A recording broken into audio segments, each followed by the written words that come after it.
been in there. I wouldn't be working right now. Hell no. I work for myself. Can't grab washing cars. I'm happy to truck washing cars, bro. Mm-hmm. You know, I make $100 a day. I'm good. That's it. They be mad at me because I be on the low.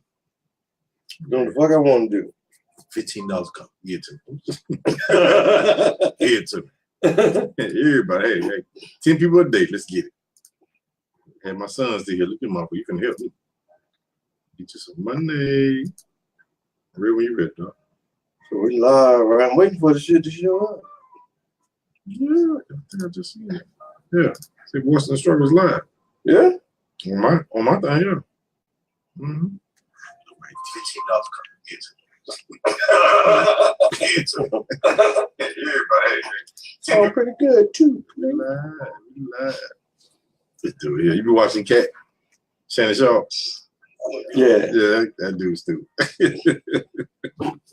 He said I got the black skip. They kept me on the black and the yak. Mm-hmm. That fine yak too. Yeah, that fine. You had some regular Hennessy, but that other shit, you got that good stuff. Mm-hmm. You can sip straight, no chase. Got a bit of ice or nothing. So we about to hit him with the. Let me share this one time. Do that. Take that.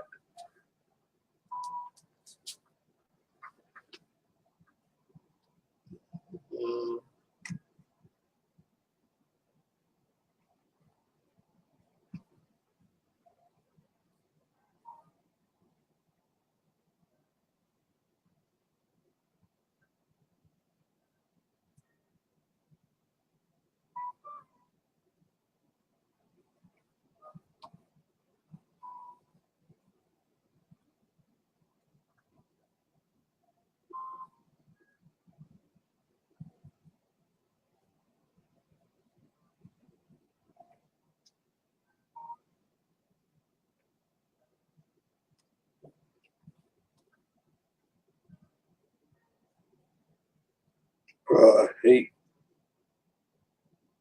typing on this goddamn iPad. I gotta tell you. What that is, iPad? Mm-hmm. I thought you had the other one. What happened to the other one? Surfing? Yeah. Oh, I still got it. Mm-hmm. I use this for a little hot spot sometimes. Mm-hmm. You got that through the phone company? Yeah. Yeah. I think about give me a Surface. Just to have. I don't need it. Just have. Just be buying stuff. Just to be buying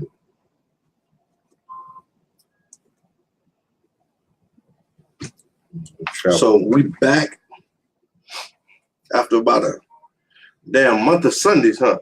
And we've been gone for a while, man. We've been gone for a minute. Doing my incarceration. I ain't think you was gonna talk about the incarceration on air, bro. I can't tell everybody, but you know, hey, I had to tell everybody. Let's hit it with the theme music. Go ahead. Broadcasting that real shit straight out of Savannah. Hey, Brandy Benton. I can't wait to have you back when that book come out now. What up, Brandon? You can get my They don't, right? Uses in current events that affect our community.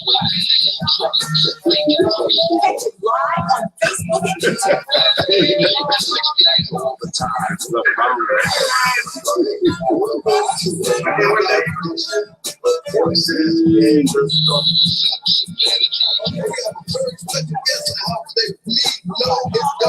Voicez in the struggle.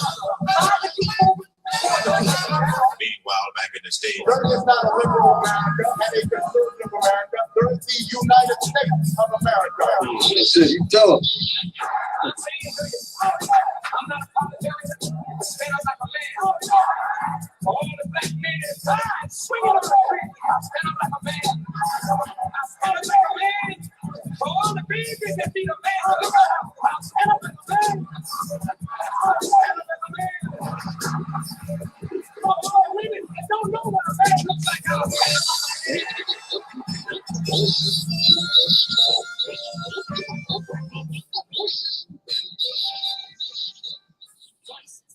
Hey, welcome to to another show of Voices in the Struggle. Oh, you made man, Big Ant. I'm Brother Reggie. And it seems like it's been a month of Sunday since we've been here, Brother Reggie. Wow, man. Good Lord Almighty. Life hits you. You know what I'm saying? You got to do some things. That's it. You know, we've been trying to back. make some bigger moves and stuff like that. Checking out some different platforms. You know, we got some good stuff on the cusp for Voices in the Struggle. For sure. So, you know. For sure, yeah. So, but in between there, what you been up to, man? Heard you locked down for a stint, man. You want to talk about that? Oh, yeah, man. Or did I bust you out? On my incarceration.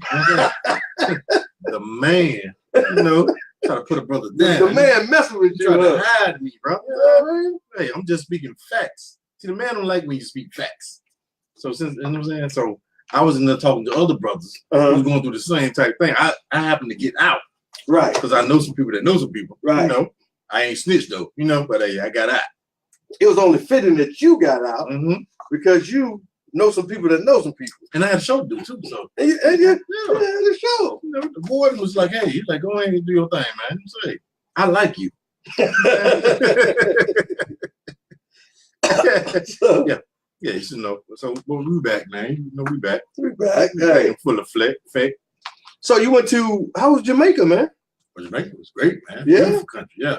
Beautiful country, yeah. And now, did you go over on a cruise or? I flew in, man. See, that's the way I want to do it, man. Plane, got there. I was boots on ground. You know? Yeah. Chilling. You know, next thing, you know, I like doing stuff like that, but I want to go in the country. You know, next time I go, I think I want to stay with somebody who's from there. Yeah. And just see the country for real. You know, I want to hang out with them, go to the little social spots. I want to see the country for real, you know. I seen a little bit of it, but I ain't see it like I wanted to. Hey, shout out to Howard Noel. Shante. Hi. Hey, that sound, I know I pronounced that wrong. Yeah, Shanta. What's that? Shaka. You're getting bougie, man. You're getting bougie. You know what I mean? Hanging out with too many politicians. You bougie now. Yeah. But I heard that jab too, man. You know. Every time I've been to Jamaica, I've been on a cruise. Gotcha. You know, when you're on a cruise, they keep you in a little cruise area. You know what I mean? Spot. You spend your money on little trinkets and stuff like that. Yeah, but I want to see Jamaica. And the funny thing about it is, when I went to the little spot where the cruise boat come at, it looked just like a little spot. Okay. You don't see everything, you know. Exactly. You gotta go out there and see everything. Like when I went to the Bahamas earlier this year, you know, we took a tour of the island. You know, I think it was like 3 hours, maybe 4 hours, but it was worth it. Right. So we got to see different spots. You know, got to see some of the stores, all that good stuff. And the cat we had, he was a great tour guide. You know, took us all around the place, but I like stuff like that. Yeah. But you know, one time I just want to go over there, you know, stay a week or so and just be with a family that's from there. Like, hey, whatever they do, I'm doing. Living like a refugee. Right, there you go. Yeah. You know, live like the people of that island. Yeah. And I think you get a better experience of it. Smoke some ganja. Yeah, hey, I ain't mind. Some of that real stuff from the earth. From you. Some of that herb. Hey, not that designer drugs. I want no designer drugs. Hey. You want some real stuff. So I'll tell you, went to Jamaica? But to a resort. Yeah, me too. Yeah. I want to see the real Jamaican. So I'll tell you. I gotta find somebody. I know they probably got some programs in these islands where you can stay with some folks. And actually, or they can come get you from the resort and just take you around. Right. You know, Jay, I just want to see like an exchange student program or something. You know what I mean? That'd be dope though, man. Yeah, you live with the family for a week. Yeah. You know? That'd be dope. I think that'd be nice. Yeah, you know, even if you have to pay for it, that's a great experience. Yeah, of course you have to pay for it. Yeah. Not too much, but hey. Yeah. Hey, come on, let me come in. You know, it'll be a little way for you to you know, help the family out, you know, knock down a few bills. Right. There you go. Act as a tour guide. Right. There you go. You lace their pocket and you had a little fun. Right. That's what I'm talking about. Hey, what you been up to, man? Man, nothing, man. How was homecoming? No. Albany State, right? Albany State against Fort Valley State University, 2 HBCUs. Man, you know, I like going to a HBCU because that really debunks all the bad stereotype of young black kids, man. You know what I mean? You get to see some kids out there having some fun, you know, getting education. Yeah. You know, it's just a beautiful thing, man. There you go. Yeah. You know, we all got, I went with my family. We all got some shirts made. Went to the game. You know, they were doing a whole bunch of tailgating out there. Yeah. Selling a whole bunch of paraphernalia. Yeah. It was just lovely, man. You know, we was in Columbus this time. Columbus, Georgia. Columbus, Georgia. I got to see this dude, you know, I've been talking with on Facebook named David Manor, man. Oh, that one cat. Yeah. So, okay. you know, it was good seeing that cat. It's another cat, Norman Quarles, that I wanted to catch up with, man. But when you're traveling with a big caravan like that, and mostly women, man, y'all don't make it nowhere on time. No, you know what I mean? Hey, I think you nowhere on time. You was the driver. I was a damn family Uber. You know that.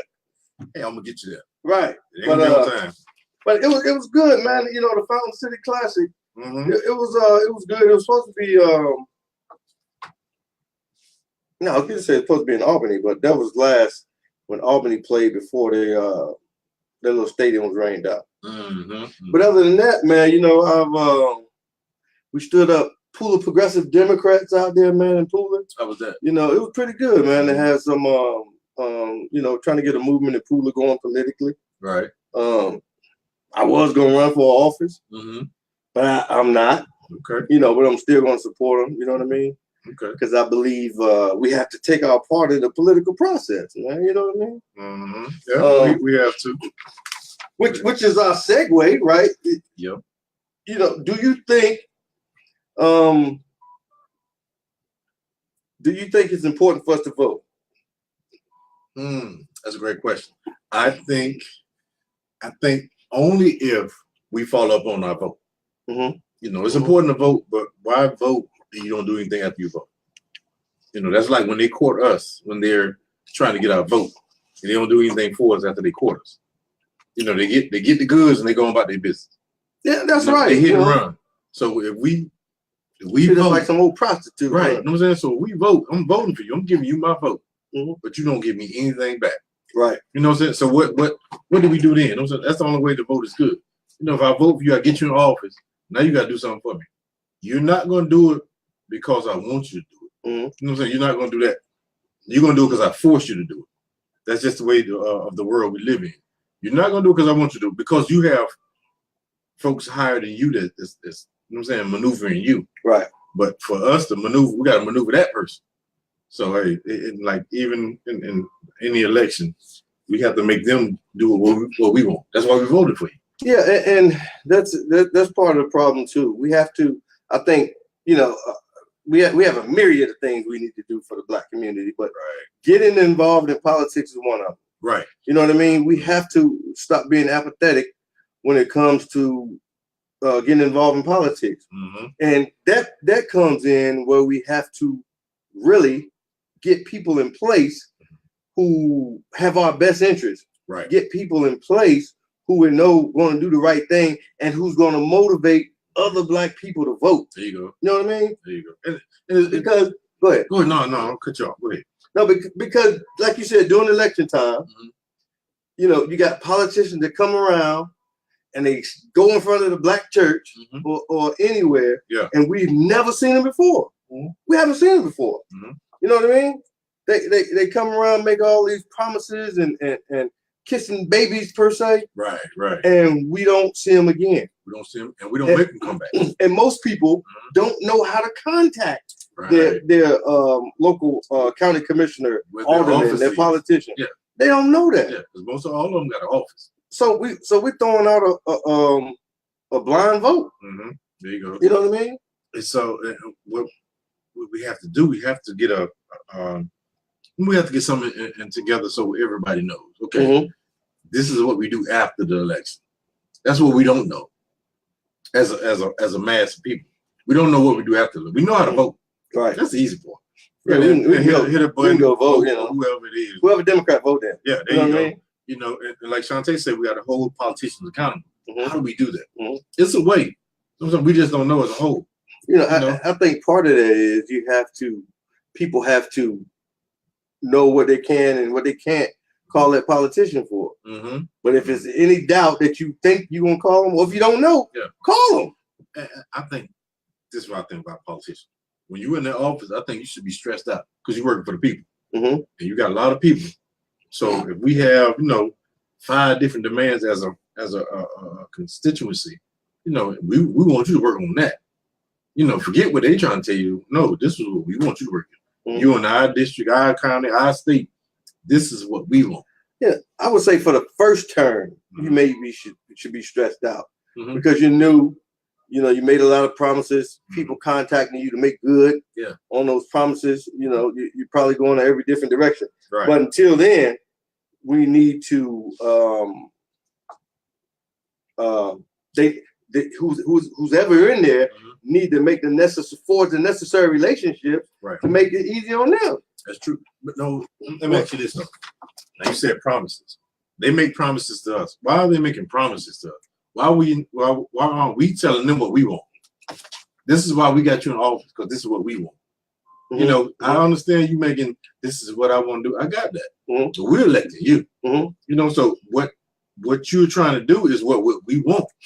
Not what I'm saying. I understand you might have some ideas that we're agreeing with, but this is what we want. Right. You know what I'm saying? I don't care about your promises. And the promises is we're going to get it done. Right, there you go. Yeah, that should be the We promise. got a comment from Earl Rollington. Go ahead. Anthony, we need to be clear about our demand and getting a party platform for resourcing Democrats that best reflect that platform. Mm-hmm. Black conservatives should get the demands and the Republican platform also, but that's a tall order. Mm-hmm.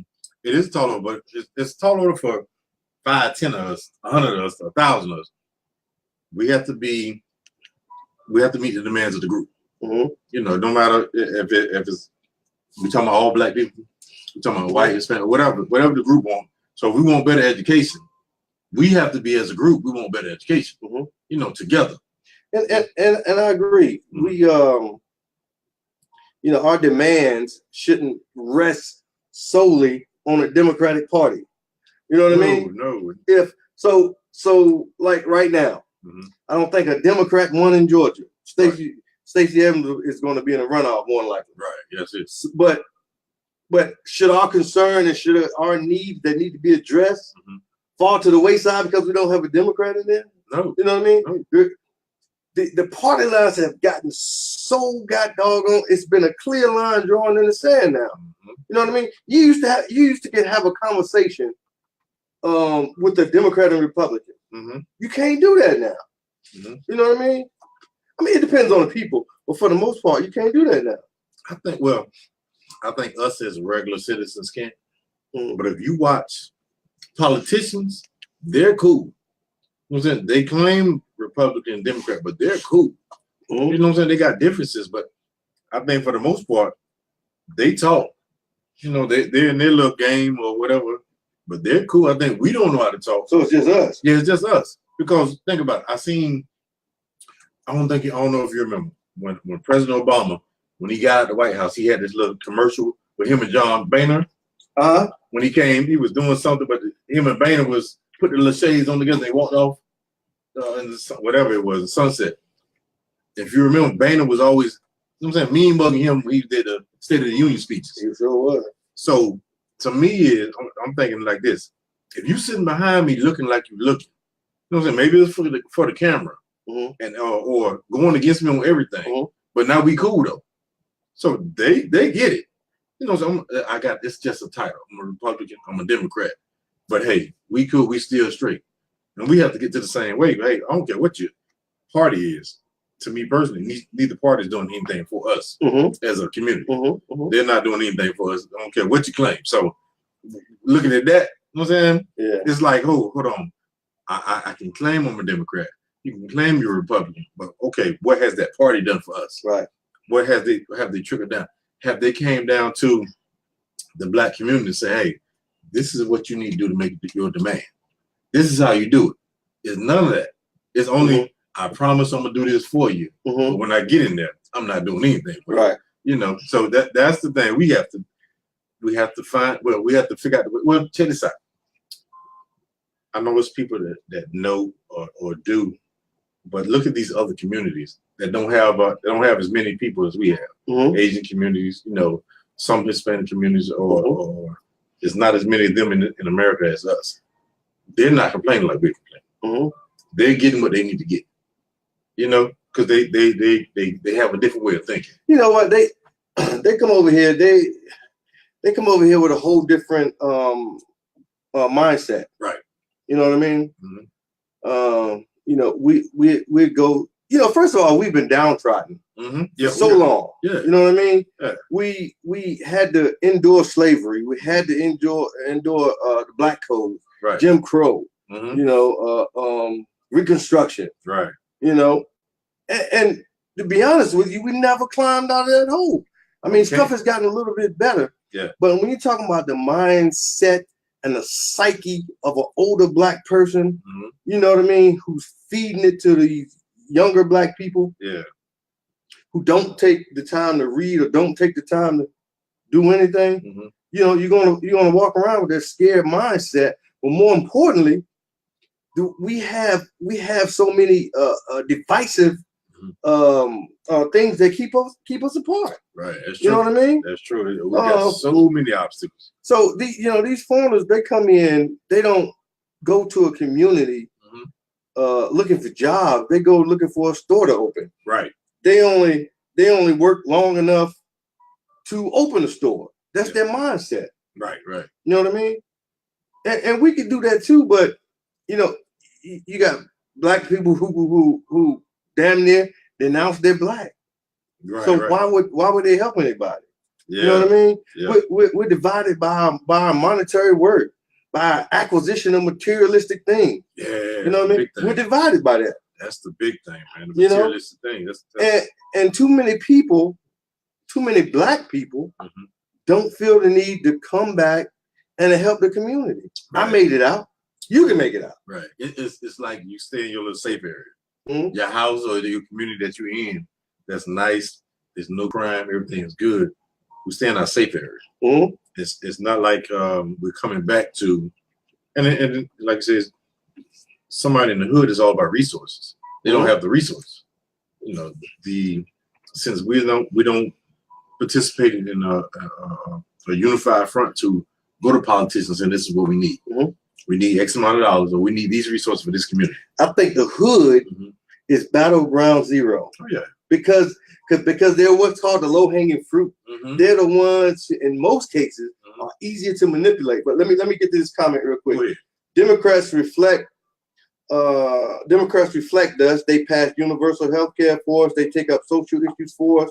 Mhm. I don't think we abandon Dems, but we hold Republicans more accountable. I agree. Beto O'Rourke, Mm-hmm. you know, this guy, you know, I think he would have did a hell of a job in Texas. Mm-hmm. You know what I mean? Lisa Ring here in Georgia. Right. You know what I mean? Mhm. She knocked on damn doors, no matter where you live, and she talked about Black issues. Mm-hmm. Alicia Scott, Mm-hmm. you know what I mean?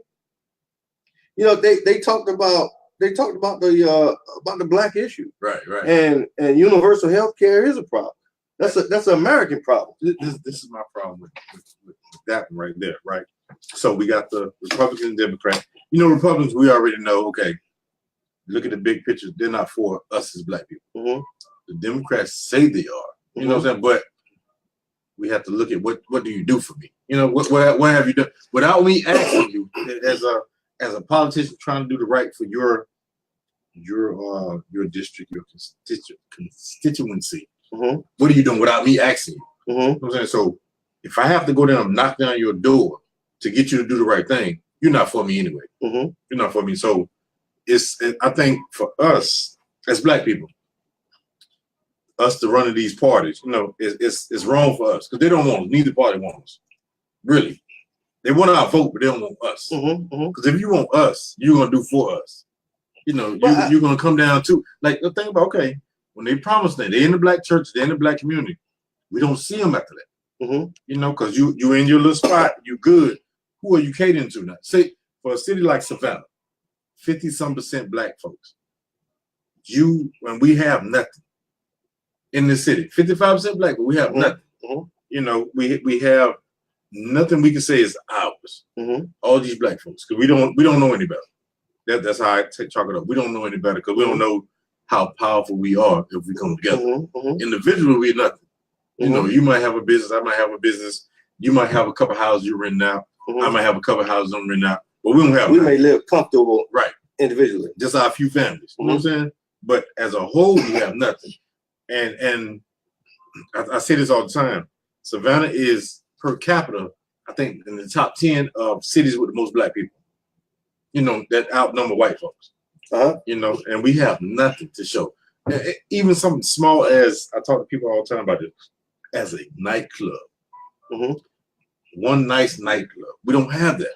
So if you want to go somewhere and hang out, get a couple of drinks, get something to eat, hear some good music, you know, we have a few that's around. But we don't have one night that everybody know when they come to Savannah, we're going to so and so. Yeah. You know, we don't have that. We don't come together like that and put that together. Like, hey, I come from Atlanta. I'm coming to this place, and just to hang out, get some good food, get some good music. Is here. You know, we should have multiple of that because we have so many black people here, and the economy is so. We have so much money we're bringing in. I mean, we have amongst ourselves. I agree. You know, and so we used to be the black people used to be Republicans. Right. You know what I mean? Martin Luther King died was assassinated as a Republican. You know, right?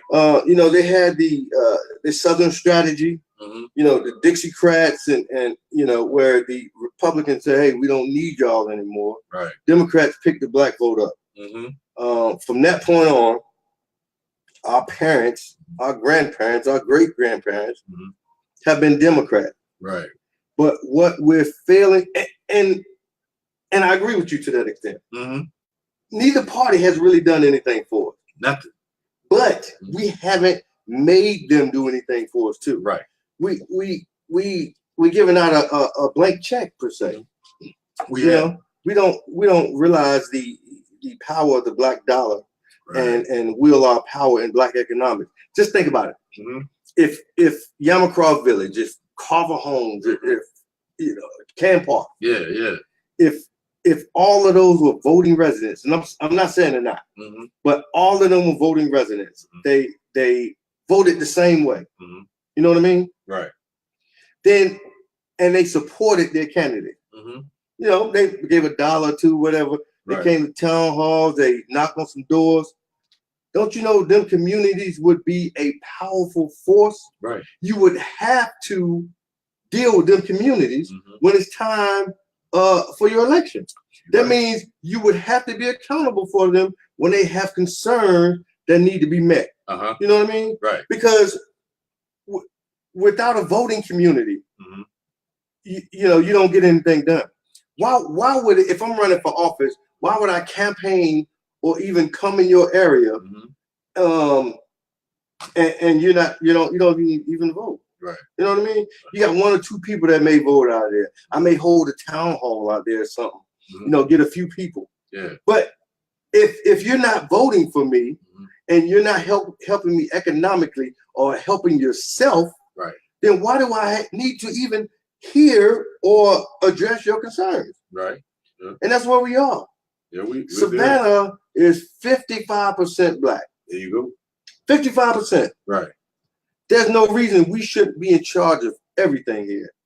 Everything. There's no reason. Top to bottom. You know what I mean? Not saying we would be in charge and exclude anyone to do this or do that, but we should be in charge of our own destiny here in Savannah. And Savannah is not indicative. I mean, you can go to any black city in the USA. Right. You know what I mean? Like I was watching a documentary on Bob Marley. Yeah, you seen that? I ain't seen it yet. A great documentary. Yeah, I gotta watch it. And they were fighting over 2 white men taking over Jamaica. That didn't make any sense.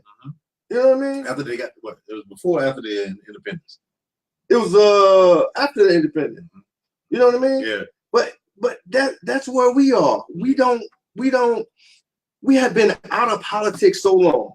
We have been not even encouraged to get in politics. We don't raise our kids to go into politics. We raise them to be sports stars or be a lawyer, a doctor, or something. Nobody raised their kid to be a politician. You know what I mean? Because 1, it's not good money unless you get up there. For 2, it takes some work. You got to really care about the people. You know what I mean? So if we raise more politicians, we can get more shit addressed.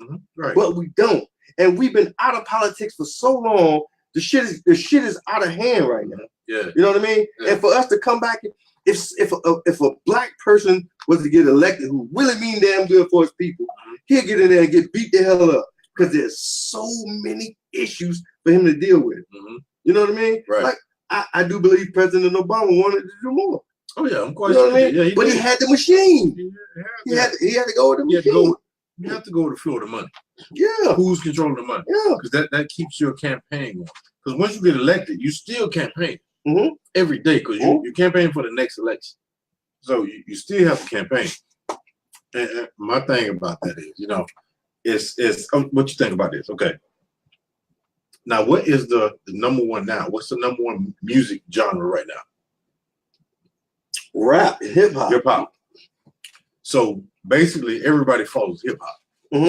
Commercials, everything. Is hip hop. So with that being said, think about that politically. Hip hop is a political party, basically, right? Right. So my thing is, why would you be Republican or Democrat when you can be our own party? You know, because everybody's gonna follow. The world follows us. We don't even know it, but the world follows us. Oh yeah, you're right. You know what I'm saying? So why would we put ourselves in these different parties that don't care nothing about us? Yeah, they you know, yeah, let's get in this party because they say they're doing this and that. No, but if we have our own party and we follow our own party, because we make rules, everybody wants to follow because everybody wants to be like us. I mean, we black people are the trendsetters of America. Right. No way around it. What other people had like you said, been downtrodden like us, and we're up, you know, not like we should be, but we're up. You know what I'm saying? We're anybody else would be, they'd have been killed themselves if they went through what we went through. You know, anybody else. So we're like, you know, they're looking at us like, hey, if they've been through all this, you know, they got the, you know, they make everything the most popular. Anything we get, we're gonna make popular. So in politics, it'd be the same way, I think. You know, like you get a young cat like Andrew Gillum in Florida. I love that cat. Just talking. He's the next Obama, right? You know, and folks support him like we should support him. You know, you can get him in there, he's gonna do some things. But he can't do anything without the people. So hey, we don't know. We don't know politics really. Like you say, we don't teach our kids politics because we don't really know politics. Yeah, we know how to vote, but we don't know politics. I think we shy away from it because that's an uncharted territory for us. Right. But it doesn't. It needs to be something that we get into. Yeah. Let me see, Earl, you are on it tonight. We appreciate you. Buddy Carter and Jack Kingston, both Republicans, have served as our rep in Congress for more than 2 decades. Right. Has either of them ever been present in the black community or present on black issues? Nope. Have we identified the issues we need to resolve? Nope. No. Neither of them have been present. Neither of them care. Right. And, you know, this is my personal opinion. Neither of them care to be present. And you know, we have so many issues as a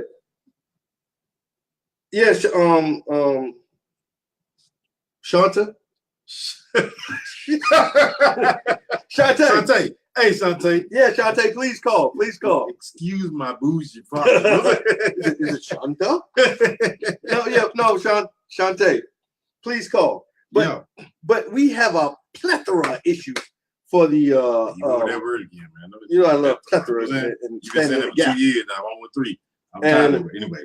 We have a myriad of issues in the black community. So we need to prioritize them. We need to bite them down, get them down into biteable, workable chunks, and demand that from our politicians. Right. Well, yeah, we got to demand that. It takes a village. It does. To make somebody hear you.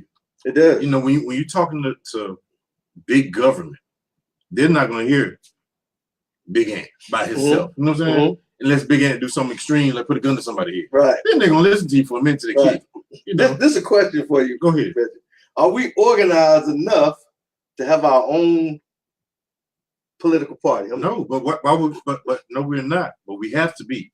You can't follow them other two because they're not. You're going to. They're leading you to a cliff. They tell, come on with us, and you fall over that cliff. but we're not organized enough. But we have to get our own. Well, And it's not. I don't even think it's yes. We have to be organized to go down the route that we need to go. But we can't follow those other two parties. you know, Personally, I don't think so. That is suicide. You know, because you see what happened. We've been here how many years? 463 years. We've been able to claim a party how many years? And what have they done for 400 years? Nothing. I would say it is doable. But let's politic this thing. Let's have let's let at least 2, maybe 3 election cycles go by so we can get our stuff down and ducks in a row. You know what I mean? Hello? Hey, if you'd like to call in, hold on, Shantae. We had these pepper sprays from Damsel in Distress, Pamela'sDefense.com, and we're going to give. We have 2 to give away, and the caller who's on the line now, will get one. She's local. Shantae, can you hear us? Oh, what is that? You got it on? Shantae, can you hear us? So we're going to hold on, Shantae. So we're going to give Shantae a pepper spray by Pamela'sDefense.com. And the good thing about this pepper spray is it's regular $9.99. I saw it in Walmart for $9.99. But you know the difference between this and Walmart?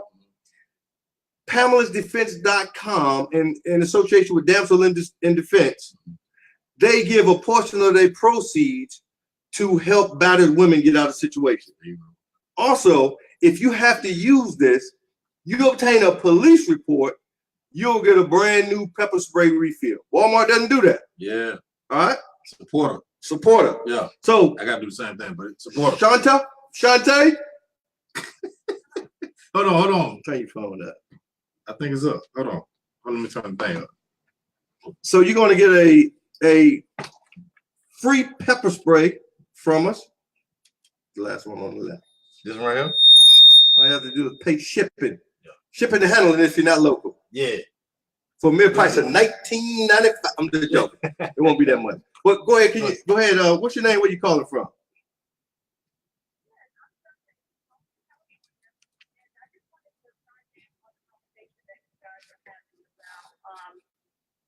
What your politicians think do. Now, I do agree with you. So I think we need to know as a collective what do we want when we're coming to the table to talk to these politicians. But the information is out there online for how you can reach out to your congressman. You can write them and you can call them. You can go to their website, www.congress.org. You can look and see what bills are currently introduced to Congress right now. Right. So there's several bills that's on the table right now that I think will do a number to help the Black community. But if people don't know about these things, if they don't know how to access them, but damn, but damn, you're asking me to research and vote?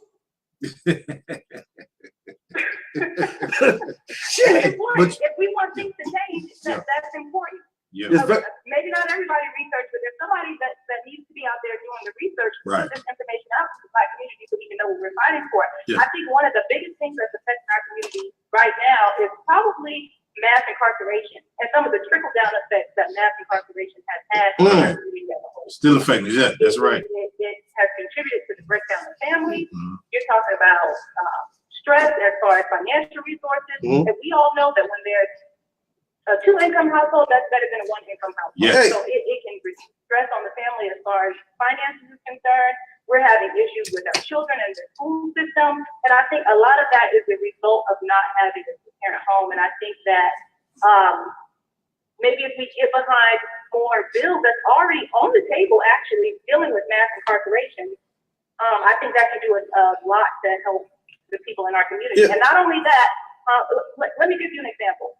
Okay. So there's a bill currently on the table right now. It's called the Reverse Mass Incarceration Act of 2017. That bill is sponsored by a representative in the state of California. Now, if you don't live in the state of California, let's just say you live in the state of Georgia, you can contact your local representative and say, hey, we're interested in this bill. We want you to get behind it. We want you to co-sponsor this bill. We want this to be an issue for you because it's an issue for us. And so that's one of the ways that you can kind of get behind politics in your local area so that we can start affecting some of that change. All right. That's what I'm talking about. Where are you located? I am located in Los Angeles, California. Yeah. Right. West side. You smoking on a sticky iggy out there, huh? Hey. No, but I agree wholeheartedly what you said about mass incarceration, because it causes the parent, the mother, to be both parents, and in most cases, in some cases, they don't have enough money. So now they have to get on public assistance. You know, when you get on public assistance, they control where you live. They control what you eat. They control how much money you make. Yeah. You know what I mean? And then I think more importantly too, that's that Black power base, the family. Yeah, you know, absolutely. That family is something about a family. You know, if Black parents was raising Black kids, that they're Black kings and queens, and to be proud of themselves, you know what I mean? Right. They grew up with that mindset. But if you incarcerate the father, you know, you put a struggling mother in the house, you know what I mean? Yeah. Like, it's gonna change the dynamic of everything. It's tough for one person to raise multiple kids. You know, it's tough to raise one child by yourself, but multiple kids is even tougher. Like Shantae say, the trickle down effect of mass incarceration, man. We look at it today, even today. You know, it started, you know, during the crack era, and the people we're all messed up because we always talk about the homes are not the homes. Women don't do certain things, men don't do certain things anymore because it's not their family. You know, you back in the days, your grandma and granddad, they was raising you a certain way, but and you was raising your kids a certain way. But once you take that male figure out the house, things change. Right. You know, things change. So Absolutely. And I think that we have to rebuild that foundation because that foundation is lost in the Black community. Yeah. And like I said, there are a few other bills that's on the table right now that addresses the issues of mass incarceration because it has affected the Black community the most. It has affected other communities as well, especially underprivileged, underserved, you know, poor communities. Right. But it has obviously taken its biggest effect on the Black community. And if we can get that foundation in order, I think that it can do a number to improve in other areas that we're struggling in right now. All right. So I just wanted to add my little 2 cents. And hey, we appreciate you. I want you to get with Reggie because he's going to have your Pamela's defense in association with Damsel in defense. I'll get it to you. Pepper spray. Yeah. Okay. So you're going to win that for participating with Voices in the Struggle. Yeah. Hey, when you get it, send us a picture that you got it and let everybody know we ain't playing. We gotta give you some hashtags to send with it. Okay. Yeah, exactly. Appreciate you for calling, Shantae. Good to hear you. Good to hear from you. Thank you. You're welcome. Bye-bye. Bye-bye. So, hey, once again, if you'd like to call in and express your comment and win the second pepper spray from Pamela's Defense, Damsel in Defense, where you'll be supporting women in trouble who need to get out of a bad situation, and plus you'll get a free refill of the pepper spray with a police report in case you had to use it against some asshole. So, if you'd like to call in, 701-801-9761. Brandy Benson said the school system here is terrible. Horrible. The school system here sucks. Everywhere. Randy Benson, I got to tell you. And that's another thing. Well, we always talk about the school system. And we talk about Republican, Democrat. School system is the same thing to me. It's up under the same umbrella. You know, it's who's running the school system. You know, we vote these folks in, and they're not going to do anything they're not going to do anything to make the American people better. Not let alone the Black people better. The school system is another story. Let me tell you. I'm gonna get to your comment in a minute, Earl Riley. I appreciate all your insightful comments, man. But the public school system is the majority is overwhelmingly Black. We had a great candidate to take care of the school system. And Taisha Whitley. Okay, yeah, Whiteley. I might be saying her name wrong. yeah. But somehow, Joe Buck won. Is that the old kid? That's the old white guy. And I don't know him. I don't have anything against him. But goddamn, you may be a little out of touch to be over the school system. Right. You know what I mean? What's the But that's the story of Savannah though. but that's the story of black people too. Yeah. Think about it. So if that man won, you know, older white gentleman, you know, like we said before, Savannah's majority black. Mm-hmm. You know, so for you to have black candidates on the board and not be the front runner, Mm-hmm. you know, so one that means everybody didn't vote. Mm-hmm. Two, the ones that voted, everybody didn't vote for her. Right. You know, which is crazy. It's sad. You know what you said. But And, you know, it could be personal. You know, I know the Whiteley family, and I think they're great people. So you know, yeah, I could have a biased opinion, but no, I think it's deeper than that. but I'm we had her on the show. Yeah. We talked to her. Mhm. She was a great damn candidate Mhm. for the future of our school. And we, you know, we let that pass us by. Yeah. You know, I blame it on apathy. Mm. You know, Yeah, and, yeah. Kamala Murphy, what up? Let's see. Hi, Pam. The key is organizing. NAACP or other organization could serve as a role to prioritize the Black issues, fundraise, establish political action committee, and lobby key politicians to address those issues. That's how various lobbies work. NRA is Israel Defense, etc. Mhm. That's very true. You know, and I had a great conversation with a guy who shall remain nameless today, who I really admire. And we talked about starting an organization here in Savannah for that exact same purpose, Earl. Because, you know, as you know, the NAACP is ran by an elected official, and they you know, they have some great people that work in the NAACP. They do. I'm not slamming them as an organization as a whole, but they've been on mute. They've been they haven't done the people of Savannah any good. NAACP has not done the people of Savannah any good since I've been here. So back to that, man. Yeah, probably back, you know, since integration, before Yeah. integration, you know. You know, but they're like most of the Black organizations.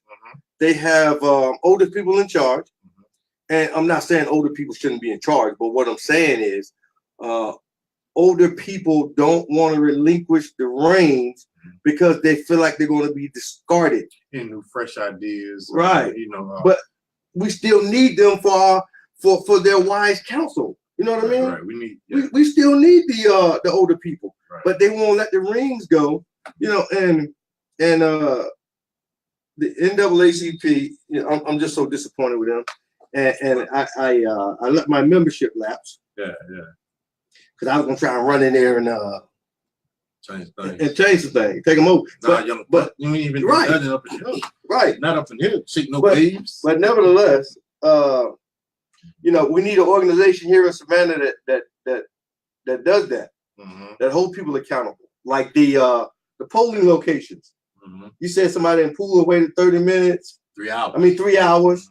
You know, Savannah High only had one working polling station, from what I hear. Right. And In 2018. right, All this 2018. automation. You can't find a better way to. And another place had the polling stations on the stage. Who's going to address that without a Facebook post, or who's going to take that to the right people? Right. We need an organization in Savannah to do that. You know what I mean? And my thing, this is just like a little far fetched, probably. Voting is very important in American society. It's supposed to be, right? Why aren't people? They give you what, 2 hours to vote most jobs? 2 hours to go vote. That should be like, hey, we're gonna vote on these 4 or 5 days, whatever it is. Everybody's off. Go vote. You know, you got 2 or 3 days to go vote. We're gonna have all the stations set up. Everybody come in and do what they gotta do and go back to work. That should be, you know, normal. If it was set up for us to, if they really want us to vote. You know, I think if voting is important as they say it is, and it's very important, everybody should be damn off when it's time to vote. Right. That's what I'm saying. You know what I mean? You have people working and volunteering, taking people to the polls. They can make multiple trips because you would have been at work. You know what I mean? It's your civic duty. Right. You have people poll. You don't have to worry about people poll watching. Right. You know, people can stand in line. Right. You know what I mean? You should just be off Get you in and out. when it's time to vote. Get you in and out. You know. You know? Get you in. Pamela say she waited 3 hours. Yeah, and this is my thing though about what Earl was saying. NAACP is a great organization, but it can be greater. But we have to make it greater because it's depending on who's funding the NAACP. We're not. You know what I'm saying? We're not. We give our funds to that organization and other black organizations, but who's actually funding that organization? And so wherever the money's coming from, you're gonna do what they say. You know, like you talk about the gentleman who's running. Whoever the money's coming from, he's gonna do what they say, not what we say. We're not giving them any money. That's very true. That's like the voting process. If we come with a stack of money, this is what I know this is what you need to do what you gotta do effectively. This is what we want, you know. But if you don't have the money from us, you're getting it from somebody else. Quid pro quo. Yeah. You take this money. We're gonna give you this stack. You owe. We need this list here exhausted. Yeah. You know what I'm saying? So if I pay your rent, you know what I'm saying?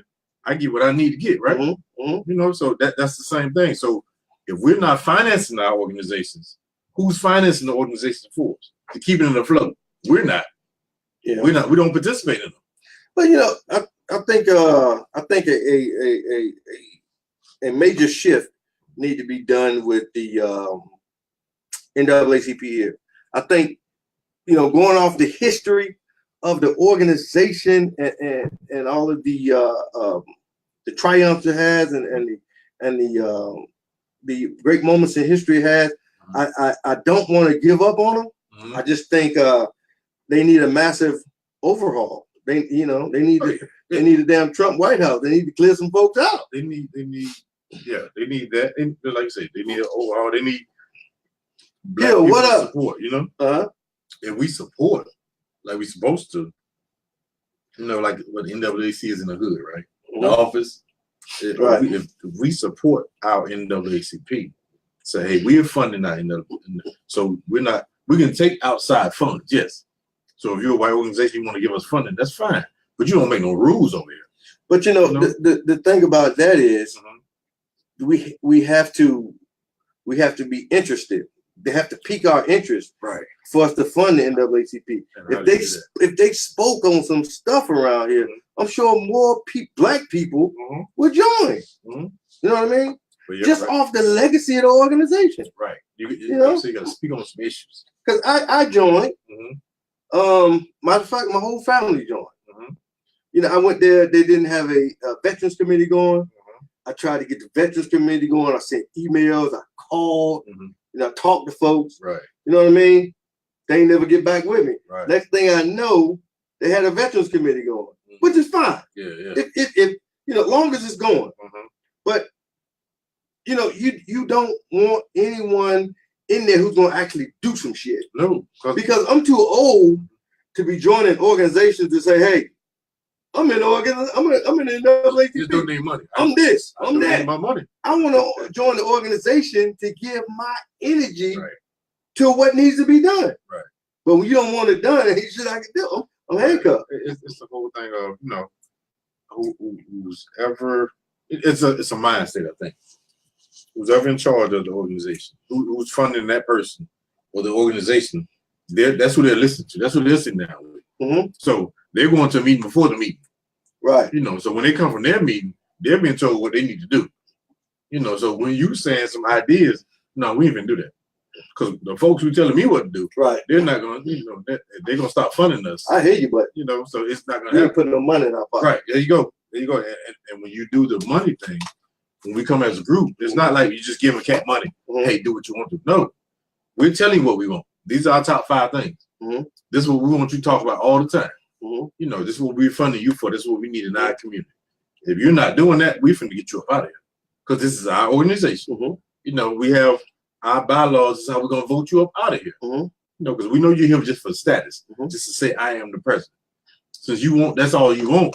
We finna get you. You know what I'm saying? Just think if the projects did that, Right. and they made their community better, so people can get off of welfare, get off of public assistance, so we can clean up our neighborhoods and turn them into communities. Yeah. Start taxing them damn stores out there. Who's making them?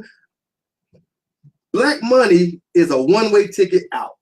We start taxing some of them doors out, some of them stores out there. Yeah. Listen, we're gonna start an after-school program with the kids. With the parents in the neighborhood. Yeah. Your store is gonna fund it, or we ain't gonna shop here no more. Yeah. We're gonna have a football team or a basketball team sponsored by your store, or we ain't gonna shop here no more. Yeah. You know what I mean? That'll we can do that. 5, 10 of us get together and buy a store. Yeah. You know, and this is black-owned store.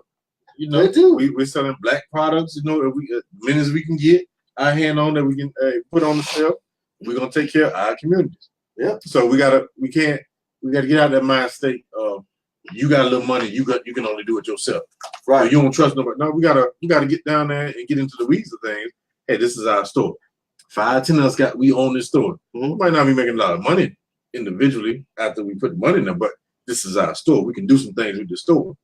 You know, that's the way to build our communities up too. Yeah. Pamela had another idea. She said they need to explore getting college graduates to volunteer their time, listen to the ideas of millennials with the guidance of new members who have a passion for the community. I agree. Yeah. I agree. You know, the thing I like about college is, for one, it takes you away from your comfort zone. Right. In most cases, you're away from your family for the very first time. You got to live on your own. Right. You mature that way. Yeah. For two, it causes you to do research. You just don't take every answer they give you. You research it. Right. You know what I mean? And when you have a knowledge of self, a general knowledge, that makes you a better person. You're a prouder person. Right. You conduct yourself like that. And that's the other thing too. We're talking about Jamaica. We have to take our kids to other countries, and we have to go to other countries to see how they're living, to see what their struggle is, and they teach you a lot. Because you know what their struggle is. You see yours is not as bad, but it give you. I think it gives you motivation to fight harder when you get back, because you don't want to be in that situation. But you learn a lot because you see different cultures. It's like, you know, when we went to the military, you see more than people that's from Virginia. You know, so you got to see, okay, this is how they do it in this state, or this is how they do it in this. You know, it's a little different. You know, I like that. You know, and I can learn. I can take that back home and show them, okay, this side. They're like, okay, look at you different. Like, oh, where you learn that from? Right. Hey, my own boy from so-and-so. Exactly. Yeah, that's how they do it down there. Okay. I heard about that. You know, my grandma used to talk about stuff like that because she's from down that way. I never knew it was true. You know, now I see, but we have to do stuff like that. So listen, if you call in 701-801-9761, you can get our last pepper spray from Pamela'sDefense.com in association with Damsel in Distress. You can get your free pepper spray. If you're not in a local area, we will mail it to you. You will pay shipping. But it's a free pepper spray. And if you use it, do a police report, you can get another one. And the money, well, the proceeds from us giving this to you, because she's still charging them off, goes to help women that are in trouble from domestic violence, rape, or anything like that. Okay. So, as a matter of fact, we got a comment from Pamela. I believe in black business. That's all I've known my whole life is to support them. Let me see. We got one from Stephen. Let's see. He got a few up here. Yeah, Stephen. Yeah. You cannot hold the county chairman position and sit at the NAACP table at the same time. I mean, that's like being Secretary of State and running for governor. Right. You can't do it. Right. You know what I mean? It's got to be something wrong with this picture. Right. You know. A conflict of interest. There you go. You know what I mean? And and he can't do that. And we have to go to him like, hey, what do you need to be more effective for us? Right. You know what I'm saying? If you're going to hold this seat, we need you to be more effective for us. What do you need? You know, you're talking to us. You ain't got to tell them what you tell us. You know, tell them, hey, man, look here. I'm blink my eyes twice. I'm in trouble. You know, I bet you Al Scott can talk to, can put on one hand how many black people he talk to every day. every week. I never seen it, brother. I saw him one time at a NAACP meeting. I was excited to meet the dude. I was like, how you doing, Mr. Scott? How you doing? And he walked off. I'm like, God damn. But they're out of touch. You know what I'm saying? Yeah. They don't have to. That's that whole thing. That's the bourgeois. And we can get that way too, because if we don't stay in those neighborhoods, if we come back to those neighborhoods, we're not understanding them, they're not understanding us. If we stay out of touch. And we have to understand the struggle that they have to do better, or they have to know better to do better. Some of them know better and not doing better, but they have to know better to do better. And we have to go back and pull their hand at them and pull them up. And sometimes it's not always financially. It's just giving them that advice, that knowledge, or whatever. And you could be great if you do this and that. Yeah, if you don't have money, you have what's called sweat equity. You know what I mean? I don't have a lot of money. Well, my daughters take it, but I don't have a lot of money. But when I join an organization or something, or work with an organization, I damn work. You know what I mean? You got sweat equity. But look, this is your last chance to call and get a pepper spray. Leave a comment. 701-801-9761. And Pamela's defense.com damsel in distress, damsel in defense pepper spray has 18% OC. The law enforcement only has 8%. So this a knock them out. Yeah, you know what I mean? This will stun them enough just so you can get your butt away. Yeah. You know what I mean? Good stuff. So Anthony Hill, those are some great points about college, but there are a lot of bad things about it. Also, I don't think it produces self-thinkers. I think college does. I think college produces self-thinkers. I can't speak intelligently on that fact, on that comment, but I think they do. But I think a lot of it is, I don't think they bring it out a lot. Most of the kids, they should, as they should, because if you talk to some college students or you see them after they graduate, they're not. Well, I see it like this. And Valerie Black, you late. We about to close. We about to close out. We ain't got no more fries. We ain't dropping no more food. Ain't no more fries. Butcher Burger about to shut down. Like what Anthony was saying, the other hand. Check this out. So if more kids come out of college, more free thinkers, most of them trying to do for self. If they thinking free, because they see the economy, what they're going to school for, and if the school is teaching them right, they could look, okay, I'm going to school for business. There's no business jobs out there. I'm going to school for this. Okay, now I got to use this degree I have to do something for myself and make my own and think outside the box. So, in that aspect, I feel it. No, the problem is, college causes kids to research. We still, as parents, have to frame their thoughts. We have to stop sending our kids to college, or kids that don't go to college, straight out of high school. We have to stop telling them to work and retire for somebody else. Right. We have to tell them to go in with the mindset of learning enough, saving enough money to open their own business so they can own their own people. I think we did the last generation of going to work, retiring at a job. I think it stops with us. So the kids these days, they're not gonna stay there that long. I don't blame them though. I don't blame them. So Stephen Murphy said, got to get our college folks involved. Anyone 18 and older to start. Bring the high school, middle school in, and if need be, our elementary school kids. I agree. We have to get everyone involved, and it's important for our elementary kids to see the next step where they should be. You know what I mean? If they interact with young college kids more, they can say, "Hey, that's what I want to be." You know what I mean? Then when they get to college, they can use that platform to bounce somewhere else. Right. Let me tell you, I try to start my morning off with listening to a motivational speaker. I'm about to get on my soapbox for a minute. Give me a minute. What you listen to in the morning? I've been listening to lately Miles Monroe. Of course, Eric Thomas, Go ahead. He good. Yeah. What's the other guy? I can't think of his name right now. But he was talking about a lion. He was talking about a lion.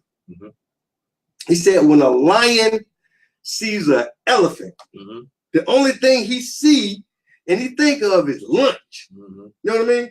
The lion doesn't think about how big that elephant is. That elephant weighs 5 times its size. The only thing he think about is lunch. And when that elephant sees the lion, the only thing he thinks about is, I'm going to be lunch. You know what I mean? Because it's in his mindset, it's in his psyche. So a lion is not the biggest and baddest animal in the jungle, but they're the most fierce because all they know is eat. You know what I mean? We have to instill that in our kids, man. We do. Yeah. And analogy is dope because you think of the Wizard of Oz. What did they take for the lion? His heart, right? His heart, yeah. It's his heart. So the lion is not like I can't believe you brought up the Wizard of Oz. Bro, that's dope move. That's the type of move. If you look at it from the aspect of learning something, you know, and it's talking about us. Right. You know what I'm saying? They're talking about black people. But because they took our heart, they took our brain, you know, all that good stuff. They talking about us. Yo, that's deep. Yeah. That's deep. I ain't think of that. Yeah. That movie is based on black people. You know, it might have some white people and the black version of it, but it's based on black people. But anyway, the lion is not the biggest animal in the jungle, like you say, but it's the most fierce. It's the king of the jungle. It has the heart. Has the heart. You know what I'm saying? So like you said, elephant, biggest thing in the world. Hey, I'm gonna take you down. You scared of me? I ain't scared of you. You know? And I Googled some videos of lions taking down some big ass elephants. The lion jumped on the elephant back. Right. You know what I mean? All the elephant had to do was nevertheless. And when you said that, and we talking about going to different countries or different areas, think about you take your kids to places, and the littlest things can prick the mind of a child. So if you take them to see that, or you show them that on TV, that little lion compared to that elephant, it jump on that elephant and take it down. In a child's mind, think about what they're thinking. Hey, I can conquer the world. You know, I'm a lion. Right. You know what I mean? I'm a lion. And even like the pyramids in Egypt, the Sphinx, they got the lion's head with a black person's nose. You know what I'm saying? So they're looking at that. When you take them to different countries, or you show them different things, like, I'm a lion. So no matter how big the political system is, you know what I'm saying, I can take that down. You know, me and the right people together, we can take that down. So you have to, I think you have to show kids things like that outside their box. You do, because you don't know what their mind is going. Because kids, if you remember when you was a kid, I remember I was a kid, we can imagine so far out. Yeah. You know, your imagination so far out. But if you feed into that, and you tell them they can do certain things, and you show them how to do that, ain't no telling how far, you know what I'm saying, your child or the child that you are mentoring or that you're raising, whatever it is, how far their mind is going to go. Because in your mind, you're only going so far. But you giving them the blueprint to something so much greater, they're going to take it a little farther. That's right. So I like that. And you got to surround yourself with like-minded people. You know, the thing about an eagle, when an eagle flies, it flies so high that the only other thing it sees up there is other eagles. Right. You know what I mean? You got to surround yourself with good people. You know what I mean? You got to, if you know your friend ain't doing the right damn thing, you know, or constantly staying in trouble, you got to get away from his ass. Right. He ain't no eagle. He a pigeon. Right. There you go. You know what I mean? He an elephant. Right. Why you a lion? There you go. You know, so you're the mother lions. Oh man, this has been a great show, man. Listen, we thank you all for your participation. Appreciate y'all. Earl Rollington with them great insights. Earl, Aunt, Pam, Steve. Yeah. Shantae, thank you for calling. Shantae, I will get you your pepper spray. Want a pepper spray? It ain't gonna be used either. I ain't gonna use it tonight. I was gonna use it before we gave it to her. So, you know, we appreciate y'all call and y'all comment. We appreciate you for rocking with us. It seems like it's been a minute since we've been here. What's she saying? She's still commenting. You want the pepper spray. We say, that's right, Reggie. We have to help our kids build self-efficacy. That's right. Okay, I gotta look that up tonight. Okay, go ahead, Shantae. All right, so hey. Yeah. Big Ant. Brother Reggie. Voices in the Struggle. Back next week. We out. Voicez. Hosted by Big Ant.